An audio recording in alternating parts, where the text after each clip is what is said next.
Welcome to the What I Wish I Knew After Pregnancy Loss podcast. I am your host, Shana Southern. I am an angel mum, a rainbow mum, a pregnancy loss practitioner, and trauma-informed coach.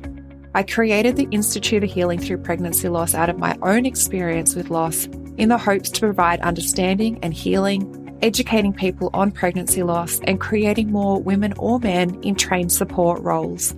In this podcast, I hope to shed light on what I wish I knew in relation to pregnancy loss, opening up the conversation, breaking the stigma, and bringing real-life stories plus guest experts. Thank you for being here with me today, and let's dive into today's episode. Hello, beautiful souls. Today's episode is part 2 of a 2-part podcast episode. So if you haven't already, I encourage you to go back and listen to part 1. And I hope that you find value in part 2 of this interview as well. Now let's dive in. All right. Number 3. Yes. You can move on to number 3. Okay. So we did number 1, myth, it was a choice. Myth number 2, we don't love our babies. All right. Myth number 3, we are looking for a perfect baby. Like, you just want a perfect baby. You just want a perfect pregnancy. And if anything goes slightly wrong, you're just getting rid of it. That is a myth. If I could have saved her, I would have. And even people in my community who have to have a TFMR for a more gray diagnosis or a non-fatal diagnosis, they're not looking for a perfect baby. They're making a decision for the quality of life for themselves, or maybe their limb, or, some other part of their body, their eyes, their lungs. There are different reasons why people have to have a termination for medical reasons, or maybe they get a cancer diagnosis, and it's either get the cancer treatment or bring this baby to term, but you may die when the baby is 1 month old. It's not looking for a perfect pregnancy. It's not looking for a perfect baby. It's nothing about perfection. We're given this information and told, okay, with this diagnosis, this is how things could turn out. Worst case scenario, the most mild scenario. And now what do you do with that information? And what is a perfect pregnancy anyway? Or a perfect child, or a perfect marriage, or a perfect career. What is it? Tell me what it is, because I don't know. I don't know. It doesn't exist. No. And it's not like the perfect anything comes into the equation. You're doing it purely for the health of your baby. And, I had to, I have epilepsy, so I had to have a lot of tests done in the early stages of development for my baby, because the medication that I'm on can cause a lot of birth defects. It can cause holes in the heart. It can cause limbs and facial bones to not grow properly. It can cause the lungs not to grow properly. So, I chose to have all of these extra tests for the health of my baby, so that I knew how she was developing, how the pregnancy was progressing. Was she okay? You don't do it at any point to, not once did I ever think, oh, is she perfect? Is this going to be perfect? It was more that I wanted to know she was safe and healthy and developing properly. You don't have these tests out of any other reason. And, or spite, or need to justify something. Don't. And, no, their health decision, their health decision. Absolutely. Absolutely. Medical decision. Yeah. One person's definition of a perfect pregnancy is not going to be the same person's definition.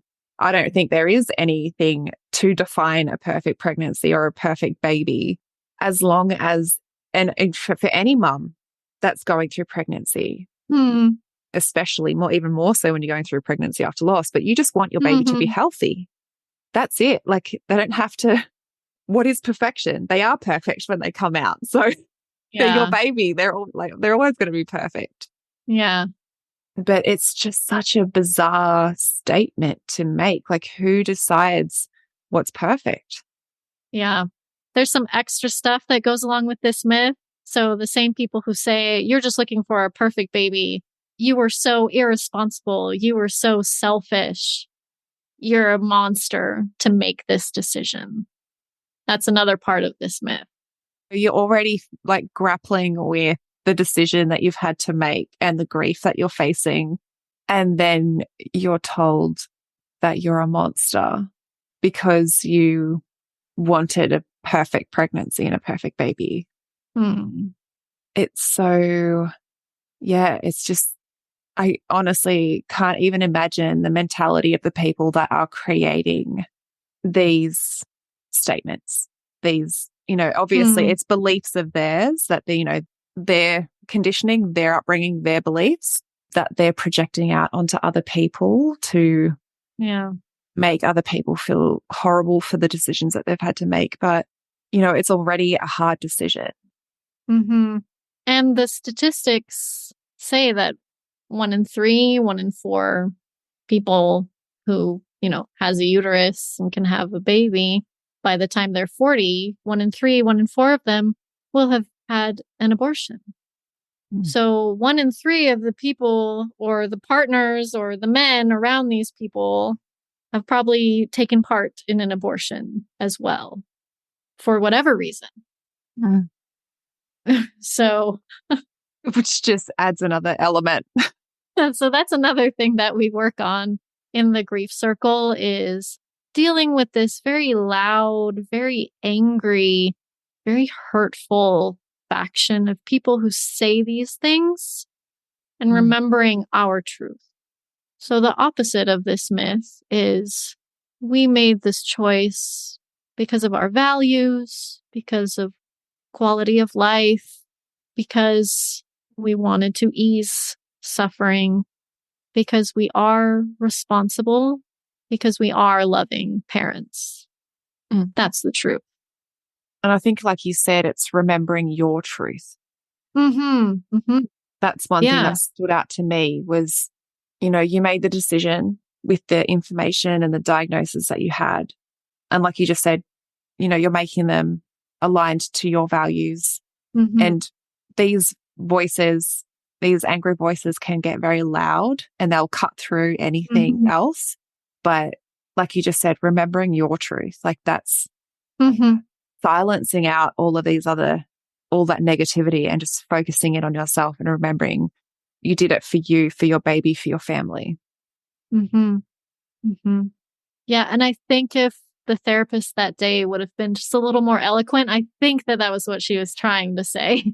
I think she was trying to lead me in that direction. So I'd like to give her the benefit of the doubt and just, see that she just didn't have the complete training, which who has complete training around all types of pregnancy loss? It's very rare. Yeah. But it leads to more of these myths and misconceptions just bubbling up and spewing out. Yeah.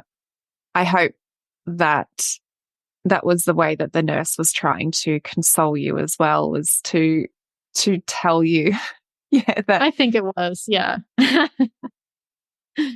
We'll hold on to that bit and just make it so. Yeah. Because like you said, it is very difficult. You're not going to find someone that's going to know everything. But I think the biggest thing is being able to just show people a bit of compassion and empathy. You may never have the right words or you may never have the right understanding, but if you're just there, like that makes the difference. Yeah, definitely. So thank you for training other people and other women in in that realm. That's the goal. We need more trained professionals. Okay, so let's move on to number 4. So number 1, myth. This was a choice. Number 2, we don't love our babies. Number 3, we're just looking for a perfect baby or a perfect pregnancy. 4, it's just an abortion. It's just a medical procedure.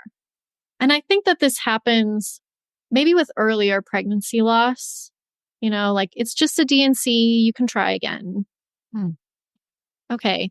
It may just be a D&C, which is a safe procedure. And this is the loss of a wanted baby. So, yes, legally, under the law, I had an abortion. I had a D&C, I think. I don't remember exactly which type they did. And it was way more than that. To my psychology, to my, emotional state, to my, in the whole spiritual realms of my body and mind and spirit. It was the loss of a baby. It was the loss of the second child in my family. I have 2 living girls, but my second living girl, she's the third baby of the family. And this baby would have been niece, nephew, grandchild as well. So it's not just an abortion. I can understand why medical professionals, they use these terms. It's just quick and easy. Use the term, blah, blah, blah. Put it on the intake sheet. How many live births? How many pregnancies? How many abortions? Slow down a bit. It's not just a date in my date book where I had a procedure. This was a life-changing, traumatic, full event because it's a baby that came into and, left this realm and is now dead. And we mourn them. Yeah, it's not just like you went in for day surgery to fix a broken bone. No, and it's you're not a out. knee surgery. It's not getting getting a molar out. No. It's like, yeah, sure. So, okay, so I'm out of the hospital and I should be over it because it's just a medical procedure. Oof. No. Oof. I think we need more medical doulas for all the different procedures because, loss of a limb, that's a whole psychological process. There's a grief process that goes along with that, or different procedures that happen. It still feels like something's missing, something different from yesterday. Now this happened. Still a trauma to the body. Maybe there's emotional processing. Maybe now you need to take medication for the rest of your life because you had this procedure. There's so many things that can happen with the body and with medicine. And it's not just an anything, ever. No, ever. It's not. Yeah. So much going on. It's funny because you mentioned about the D&C. When I went in for my D&C, the nurse said to me, she goes, "Oh, you'll be fertile after this procedure." And I was like, I haven't even had it yet. Do you even know why I'm going in? Like, I'm sure you do, but do you know? Why would you say that?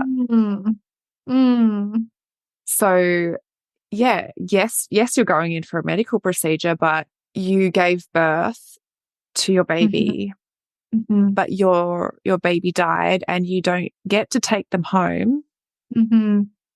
So there is the whole grieving process that you've got to do on top of the fact that you feel so isolated in what you have been through. No, it's not just day surgery and go home and recover. I wish there was a rule book. I wish there was a way that you could just go home and recover, but it's just not. It's not that way at all. No, it's not just a D&C. It's not just labor and delivery. Do you hear how insane that sounds? And yet, even live births are treated like that in modern society. There's no respect for the postpartum body and everything that goes through being in that state. And, if the baby has died, you're also grieving the baby. And if the baby is living, you have to take care of this tiny little being that can't do anything for itself. And you're also bleeding and leaking from 5 different places. And I think that's the thing too. Like, even though you have the procedure, you don't have the baby to go home with, but your body is still going through, postpartum as well as everything else. Like, there's so much And because you can't see the baby because there's nothing there, people think, oh, well, that's okay. You'll get over it. Yeah. When are you But going to try again? yeah. But if you had a baby in front of you, being an emotional wreck would be, oh, that's okay. She's postpartum. Hmm. But because you don't have that, people just assume as soon as you come home, you'll be okay. You're like, yeah, in a few weeks, I'll be fine. Ooh, in a few weeks, I was still, let me tell you, I was still needing to put a stool the sink to do the dishes. I couldn't stand up longer than 5 or 10 minutes. A few weeks after my baby had died, I was still having hot flashes. I was still like sweating through my sheets at night. A few weeks after my baby died, I was still leaking milk, trying to figure out how to dry up my milk. Some people decide to donate their milk. A few weeks after, this procedure, I was still bleeding. Mm. It doesn't Yeah. just go away. No, it doesn't. And I had to use a plastic stool in my shower so that I could sit and shower. Because the hormone fluctuation and the hot and cold flashes and just like my head. It takes such a physical toll, physical, emotional, and spiritual. Like you said, it's just this all encompassing thing that you're navigating after. All right. So that was number 4. Let's go on to number 5. So 1, this was a choice. 2, we don't love our babies. 3, we were looking for a perfect pregnancy. 4, it's just an abortion. It's just a medical procedure. And 5, we're not actually parents. You're not actually parents. Ooh. That one just goes like a knife into my heart. Where I remember when Chrissy Teigen was dealing with, or she was posting about her pregnancy loss very publicly, and people were commenting things like that, like, mother, well, then what am I? Well, then what just happened? Well, wait. Okay, not a baby, it's a fetus. Oh, wait, no, it's not a fetus. It's a baby and it has full rights. No, it's like, what? And I was told, my baby has this and this condition. And I had thought, decades into the future about what their life could possibly look like. And if I died before them, and then who would take care of them? And what does that mean? Bringing this child into the world to then become an adult, and then I'm gone and I can't take care of them. I'm not a parent. I'm not a mother. Then what am I? Okay. So the opposite to this myth is, this was a parenting decision. You are absolutely still that child's mother, regardless of whether they were in the womb or earthside. You are making a decision, a parenting decision for them in that moment. Yeah. It's a parenting decision. It's a whole life's worth of parenting experience packed into, for me, 1 week. And that's the thing too, like you don't, I know there's so many women out there that have experienced pregnancy loss and they don't know if they fit into that label of mum. And I'm like, for however long that child was with you, and even though they're, in heaven and you're still able to be their mum, you're just mothering them in a different way. But they made you a mum regardless. Well, and especially if you look at however the baby comes out, there's a birth, there's a physical opening, an opening realms, really, from this world to the next, and then back to the other world because this baby has died. And you're not a mom? Okay. You're not a parent. I wholeheartedly believe that you are absolutely a mum. And from that moment that you found out that you were pregnant, you were a mum. And I like that you've kind of rephrased it in terms of, it wasn't making a decision in having to terminate the pregnancy. It was making a parenting decision. Mm. So it kind of just takes that, I guess, maybe a bit of the edge off it, and knowing that you were being that baby's mum. You were trying to make the right decision for your baby in that moment. Mm. Yeah. And I know that this can get complicated when the reason for a TFMR is for the pregnant person's health. That can feel really hard for it to feel like it's a parenting decision. And yet I still believe it is, because you, as the mother, as the caregiver, the caretaker, the parent, your experience matters. And, even if you don't have other living children, it's still a parenting decision. Mm. It's a pregnancy decision, a medical decision. Yeah. That no one wants to make. It's not the decision that you want to make. It's going back to the first myth. A choice, a decision? No, it's not a choice. It's not a decision. Yeah. It's not something that you ever would anticipate being a position that you would be in.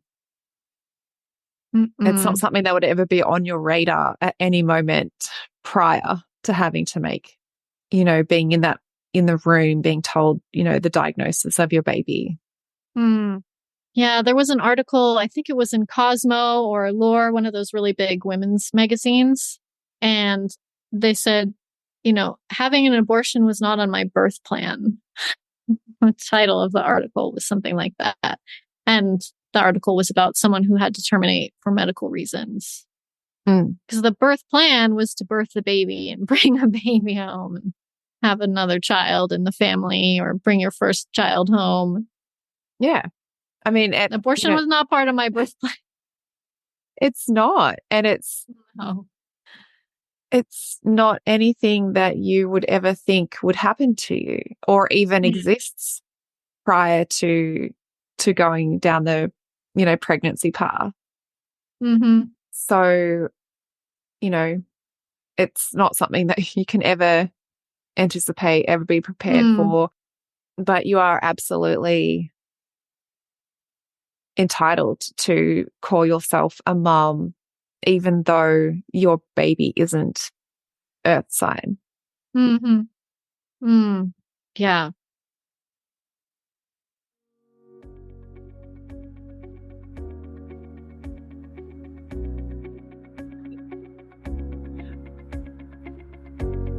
One in 4 pregnancies will result in miscarriage. 1 in 8 women will experience infertility. 1 in 100 women will experience recurrent miscarriage. And 1 in 160 births end in stillbirth. Have you been wanting to make a difference in the lives of women or men who have experienced pregnancy loss because you can see so many suffering in silence, but you just don't know how? Collectively, we can change how bereaved parents can access mental, physical, and emotional support after their experience. There is a lot of women with unhealed trauma, and there is a huge gap in the current support system when it comes to bereaved parents' recovery after loss.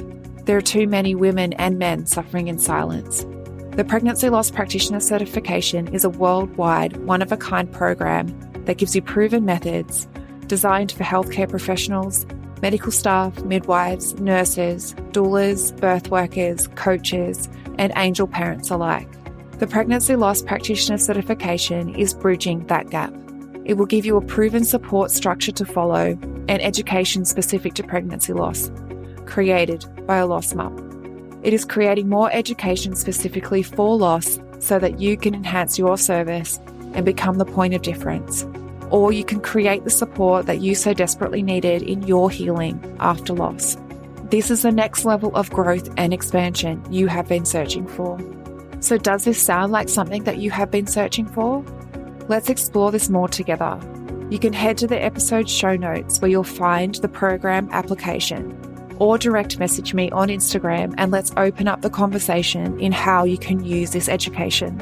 You have a gift, and I look forward to supporting you and witnessing you bring your gift to the world, healing and transforming women's lives.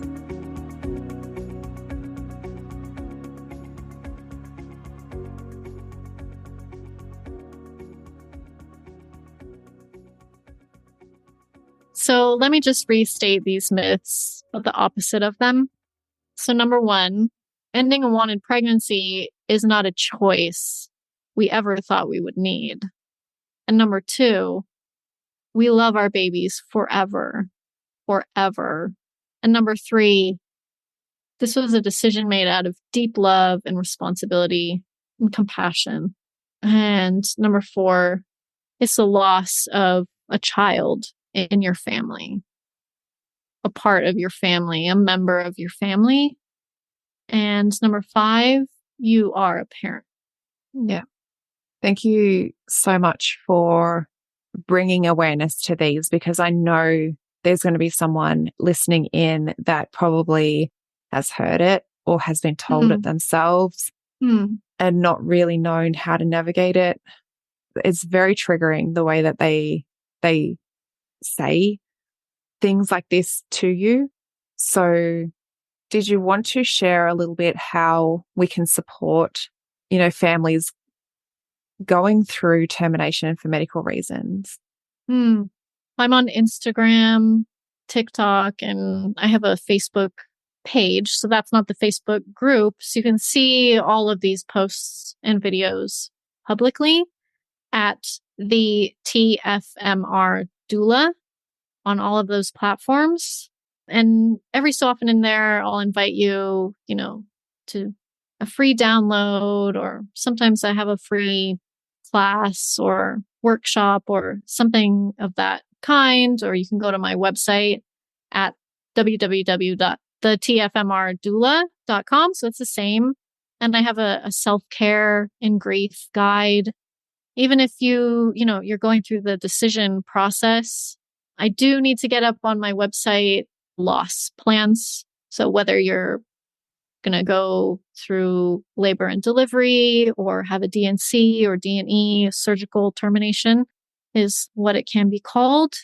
I have those birth plans, or you could send me an email, Sabrina at thetfmrdoula.com, to get in contact with me. There's also a place on my website if you want to schedule a free 30-minute call to see, if one-on-one support would be best, or joining the next grief circle. And they start every 3 months. So even if I'm not currently enrolling, I'm still enrolling for the next circles. And you could start getting support as soon as you need it, and then join the next circle as well, because just being with other people who have been through it and hearing their stories, getting their advice, getting their support and encouragement, it's really what got me through. And I just want to keep connecting people who have been through this so they can remember that they're not alone. A lot of people just follow me on Instagram, and I'm like in stories too. And sometimes I'll post the same things and questions in stories that I'm posting in the Facebook group. But the Facebook group is another free option. And that's a community where you can post or read other people's stories and, get more advice and get your questions answered. 'Cause there's so many questions through this. Why am I feeling this way? Or how have you dealt with your sister-in-law being pregnant? Or my mom doesn't want to say my baby's name and she thinks it's better to just never talk about it, or all the things that come up. Or there's a new law in my state, and now the neighbor has this huge sign up out my kitchen window, and everything. All those things that come up, there's a space that you can come into and you can talk about it. And there's a lot of different ways that you can connect with us. And once you connect, with one TFMR account, then you'll find all of them. There's a lot of us, a lot of TFMR specific support professionals who are starting different services and different groups and different free support groups. And there's so much. So once you find one of us, you'll find all of us.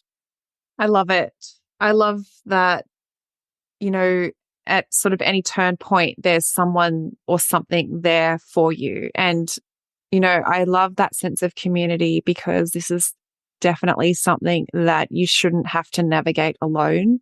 And like you said, there's going to be a lot of questions that come up for you because maybe you weren't given the right information or enough information.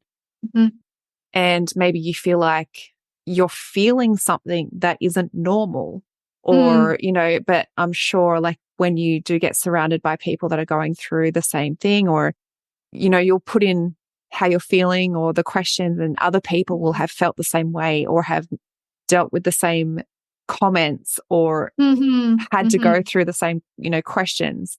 So definitely reaching out and being a part of a community with people that absolutely, to the core of them understand what you're going through. And to have your support as well. Not only do you understand what they're going through, but you've got that next level of support for them that you can walk that path with them. Yeah. Yeah. Yeah. It was so helpful for me. I found she had also been trained as a loss doula and just a regular doula after my loss. And, so I would meet with her one-on-one after my loss. And then I was in these TFMR groups and made connections with other people who, I could send a text message to at 2 a.m. in the morning, and they would say, yeah, I hear you. And it's really hard. I think to get that validation, just to say, yeah, it's hard. It's shit. But it's okay. And have that safety net to know that because there's definitely going to be moments in your journey where you feel like you're falling, and you need to know that there's going to be someone there to catch you. And yourself and the community that you've created, they can be there to catch you. There is this web of support. It does exist, and it's very extensive, and it goes beyond just me. It's the whole community. Yeah. But I'm a node in that support. Is there anything else that you wanted to add before we wrap up? There's one more thing I want to say. The TFMR community is great, and it's very specific, support for this kind of loss. And I just want anyone who's gone through this to know that you belong in the broad pregnancy loss support space as well. So finding those support spaces, finding those pregnancy loss groups. I know that the Worst Girl Gang Ever, they have a huge Facebook group as well. And, spaces like that, or locally, a lot of people want to go face to face. They want to and be in support groups, and those live face to face groups exist. And if that's what you're looking for, I hope that you find a compassionate one for you. So a lot of people in my community have done those sort of support groups as well, and they've found it very healing to be in a broad, general pregnancy loss space and say, yes, it was a TFMR and it was pregnancy loss, and I belong here. Yeah. I like that you added that as well, because it is an extension on support. There's more support than just being in one community. You do fit in more support communities that can offer different things. Yeah, because I can't run 1,000 in-person circles as much as I would love to. That would be amazing, but I have to clone 1,000 of me. But that's why you have your program, right? You want to make so that people can go, and in their local communities, they can have in-person circles or grief groups or support groups. Yeah. So hopefully, that's the intentions. The aim of the practitioner program is to be able to create more people in these specific roles. There'll be someone that comes through the program that can support you in TFMR and or multiple losses or pregnancy after loss or, baby loss. Everyone comes into the program with a different experience. So I'm hoping the support network can grow and there's more accessible support down the line. And clone. Hopefully clone everyone. Yeah. Yes. Or clone. That'd be, if that was an option, if only. You have shared your website and your social media, so I'll make sure that I'll pop that in the episode show notes as well, so people can find you and connect with you, talk with you if they need to, join your groups. But just have you at their fingertips, ideally. Yeah. I would love that. Well, because we need it. We need that extra support and to find the communities that work for us. Yeah. Yeah, absolutely. Thank you so much, Sabrina, for being a part of the What I Wish I Knew After Pregnancy Loss podcast. Thank you. Thank you so much. Thank you to all that have listened in. If this episode was valuable to you, I invite you to leave a review on Apple Podcasts, and I look forward to supporting you on the next episode. Thank you for listening in with me today. I hope you found this episode helpful. If you did, I would absolutely love to hear from you. Take a screenshot of this episode, share it to social media, and tag me at Institute of Healing_PL. I love seeing what is resonating with you right now. If you want to chat further, I invite you to connect with me through Instagram. Head over and follow my Instagram account, send me a DM, and let's open the communication. If you want to know more about how you can be the support for others, head to the show notes and fill out the application form for the Pregnancy Loss Practitioner certification. I want to also note here that what I share within the episodes is not medical advice. If you need further support, please consult your doctor. Thank you again. Much love to you. Be gentle with yourself, and I look forward to supporting you on the next episode.